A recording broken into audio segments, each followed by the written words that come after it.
સૌને જય શ્રી કૃષ્ણ। પાંચ તલાવડા ગામની દીકરીઓના સ્નેહ મિલનના બીજા ભાગમાં આપ સૌનું હાર્દિક સ્વાગત છે। આપણે આમાં જોશું કે અમારા ફઈઓ નાનપણમાં જે દેદો કૂટાતા, હિસકારી હલ્લારા લીધા હતા અને દરેકે નાનપણનો જે અનુભવ કીધો હતો એ અને મેં કીધેલી બાળપણ અને નાનપણની વાતો વિશે આપણે સાંભળશું અને જોશું। આપણને સર્વ વૈભવને ભેગા કર્યા છે એ માટે તાળીઓનો ગડગડાટ। હવે મારે આપણને બાળપણ અને નાનપણની યાદો કરાવવી છે। આપણે જ્યાં રમતા હતા, ભણતા હતા, ગાતા હતા, તમને તમારું બાળપણ સાંભળે છે? અને નહીં સાંભળતું હોય ને તો હું મારી પોતે લખેલી કવિતા છે, હું થોડું ઘણું લખી લઉં છું। તો મેં લખી છે કાલ રાતે જ, તો તમને તમારા નાનપણથી તમારા અત્યાર સુધીનો દરેક અનુભવ આવશે કે મને મારું બાળપણ બહુ સાંભળે હો, એ પિયર વાળું લાગે, મને મારું બાળપણ બહુ સાંભળે। ઈ દાદી માનો ખોળો, ઈ મારી બાનો પાલો, ઈ બાપ દાદાનું વહાલ કાયમ હૃદયમાં હો, ઈ વીઘા એકનો ફળિયા, વાથે દેશી નળિયા, ઈ ઘર, ઈ ડેલો, ઈ ઓટલા ને ઈ ગામની ધૂળ, ઈ ધૂળ ભરેલી શેરી આજે પણ મને મારું નામ લઈને બોલાવે એવું મને લાગે, મને મારું બાળપણ બહુ સાંભળે। ઈ શેરીઓમાં સખી સાથે રમાતી રમતો, ઈ સંતા કુકડી, ઈ પગડદાવ, ઈ સાત તાળી, ઈ ખોખો અને દોડું કૂદવું, અને પાસિકાના સબ્બા અને મીઠા કમણી તો મને બહુ સાંભળે, મને મારું બાળપણ સાંભળે। ઈ બાળ મંદિરનું બાળપણ અને કન્યા શાળાનું ભણતર, ઈ નિશાળ તરફ દોડતા અને સૌ સાથે બેસી જમતા આજે પણ મને યાદ છે।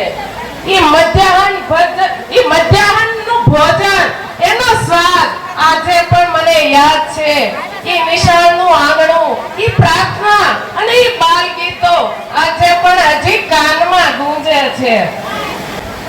ઈ પાછું દસું પાવલીને આઠાના આનંદને પ્રાણ દાદાના પીપર ને ટીકડા, અરે કાશ્રમ દાદાના વટાણા ને આંબલિયા અને ગોવિંદ દાદાના બરફના ગોળાનો સ્વાદ હજી તાજો છે, મને મારું બાળપણ સાંભળે। ઈ માથા પર અત્યારની દીકરીઓ મોળાકતના વ્રત રહે છે, પણ એમાં દેદો કૂટવાનું આવતું, જાગરણમાં હિસકારી હલ્લારા લેતા, એ શું કહેવાય એ ખ્યાલ નહોતો, એટલે અમારા ફઈઓએ સ્ટેજ ઉપર જઈને એ શું કહેવાય ને એ બતાવ્યું।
પછી અમારા હેમફઈએ ખૂબ સરસ મજાની સ્પીચ આપીને સમજાવ્યું અને બધા ફઈઓ પાસેથી જુદા જુદા અનુભવો બધા સાથે શેર કરાવ્યા। અને આપણને એમ થાય કે ઈ બધાને શું ખબર પડે, આપણે ફોન જોતા હોઈએ, આપણને અને આ રમ્યા તો બધા દેશ કરી, અમેરિકા, દુબઈ, બેલ્જિયમ, આફ્રિકા,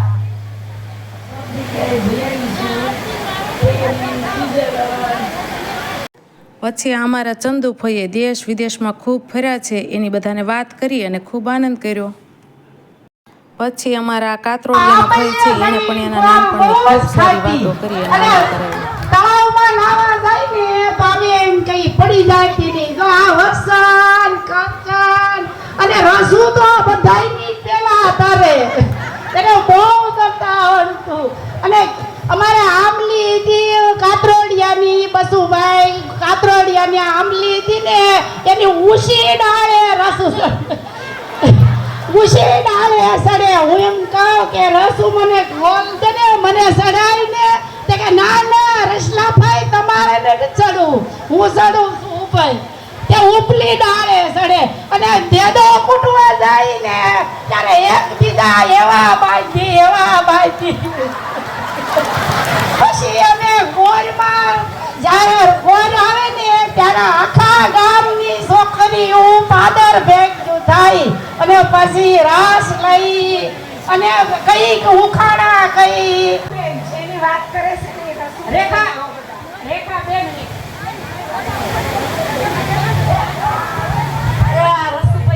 ને આંબલીનો કોલ બહુ ખાધો બધાએ હારે બહુ મજા આવતી સોરે જાગરણ કરતા અને પાવડીથી ધૂપકા ખાઈ નાતા હો અમે બહુ મજા આવતી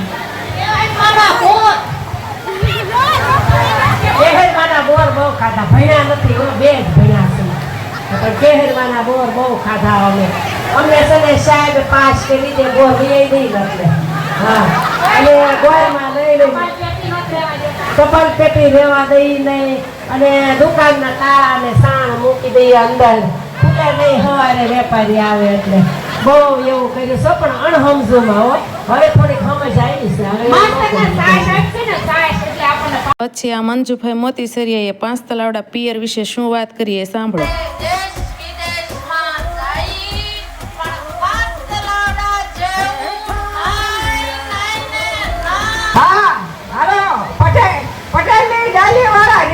બોલું છું જય શ્રી કૃષ્ણ એ અમારી ડેલીમાં બધા ગોળમાં બહુ કરી છે એટલે બધા છેલ્લે સુધી જાગો છો ને ત્યાં રાત પડી ગયો એવું છે એટલે જાગો તો છો ને બહુ મજા કરી છે અને બધાને મારા જય સ્વામિનારાયણ આપણે બધા નાના હતા તળાવે નાવા જતા અને ચણિયાના ફૂગા કરીને ખૂબ ખૂબ નાતા એવી મજા અત્યારે સુરતમાં આવતી નથી બરાબર જય સ્વામિનારાયણ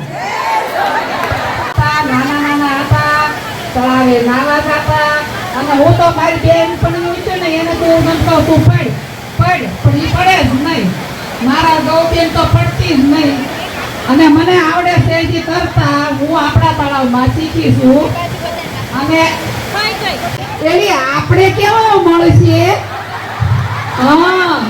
આપણે કેવો મળશે એવી રીતે આપણે જોવા જતા અને પાછા જોઈન કરીને આવી એવી આનો વરાજો તો નથી હારો આપણે તો હું આપણે તો પચપીરે ભેગા થઈ બધું જોવા જાક્યું ટોળા વળી અને આ વરાજા હાટું પછી આપણે પચપીર બાપાની પાસે પ્રાર્થના કરતા કે આપણને સંસ્કારી છોકરો મળે એવી એમને આશા આપજો. હરે કૃષ્ણ ભગવાન. તો અમારા બધા જ ભાઈઓએ તેના બાળપણના નાનપણના અનુભવો શેર કર્યા. સાંભળવાની ખૂબ મજા આવી. તમને કેવા લાગ્યા એ લાઈક કોમેન્ટ અને શેર જરૂરથી કરજો અને આગળના ત્રીજા વ્લોગમાં ફરીથી મળીશું. ત્યાં સુધી સૌને જય શ્રી કૃષ્ણ.